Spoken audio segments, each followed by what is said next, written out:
你好，我是蔡医师。就历年过后开工的这个星期，因为流感的肆虐，来看诊的两种族群增加。第一种是想要调身体、提升免疫能力来预防流感的；第二种是有点感冒症状，赶快来看诊，或者是流感的症状反复拖很久来就医的。想提升免疫力，重点是预防胜于治疗。在《黄帝内经》里面提到，正气存内，邪不可干。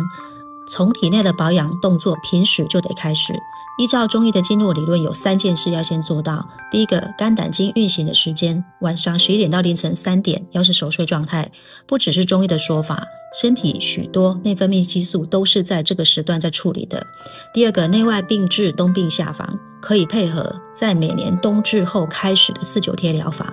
第三个，呼吸道保养穴位。这次的流感侵犯的症状，像鼻塞、头痛、声音锁住、咳嗽咳得很深沉、咳到会喘的症状很多，这个时候可以先用合谷穴跟迎香穴。迎香穴的位置是在法令纹跟鼻翼的交叉点这个地方，这个是迎香穴。